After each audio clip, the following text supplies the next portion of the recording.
Hey, I'm James. I've been published in a few different books now. I was the creative director for a magazine called Psychic Guidepost Magazine. I do spiritual counseling. I do a lot of different things in terms of a job, and I really don't feel like I'm just tied down when it comes to a job. I even do the social media for Unity of Springfield, so yeah. So I never thought I would go to church again, and I was pretty resistant when I got here. That's, I'm kind of not a church person, and I just don't see the use for organized religion, but I really felt Spirit say, hey, come to Unity, and so that's why I'm here at Unity. How did I find Unity? I didn't know anything about Unity at all. I lived in Kansas City for 10 years, and I think I went to Unity on the Plaza a few times for like events that were totally unrelated to Unity. But when my husband and I decided to move to Springfield, I kept hearing, go to Unity.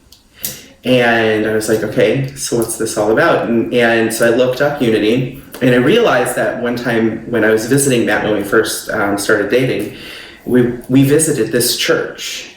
And I was like, oh, that little church, we really liked that little church. And so we decided to come to Unity, and that's how we got here. I was a bit resistant when it came to joining the church, or even coming to the church, even though there were a lot of synchronicities surrounding us coming here. But yeah, I had some negative experiences with churches, so I didn't think I would ever come to church, and here I am. So. Love it. Do you remember who greeted you or gave you your first hug at Unity?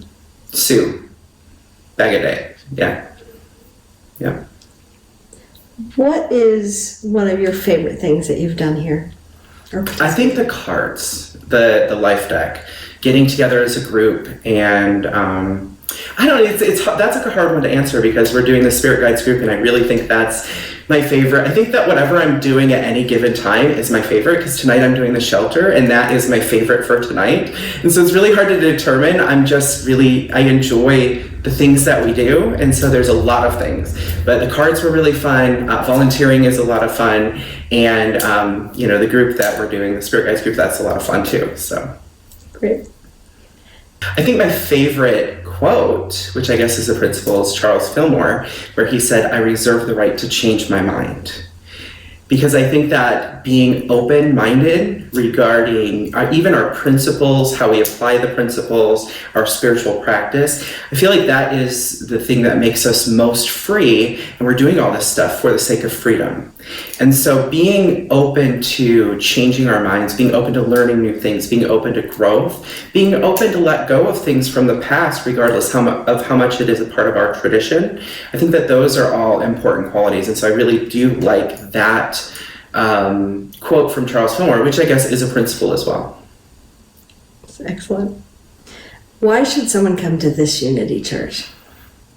Oh, there's too many reasons to just narrow it down to one thing. I mean, there's a lot of different opportunities, and anybody coming to this church has an opportunity to awaken their own creative potential. There's just a lot of ways to get involved, like volunteering.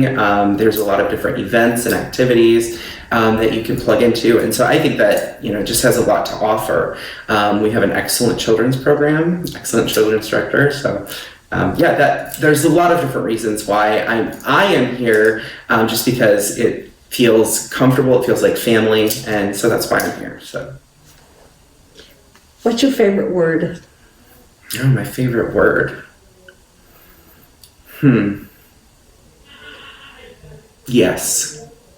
There's a lot, but I would have to say Louise Hay has had the biggest impact on my life. But yeah, there's a lot of women in my life that have had such a profound influence on my course, my path, my own spiritual development. But Louise Hay, I encountered her work at the lowest point in my life, and it was almost as though she nursed me back to health and allowed me to transform my own thinking about myself, about what life means and about what life is. So Louise Hay certainly would be at the top of that list.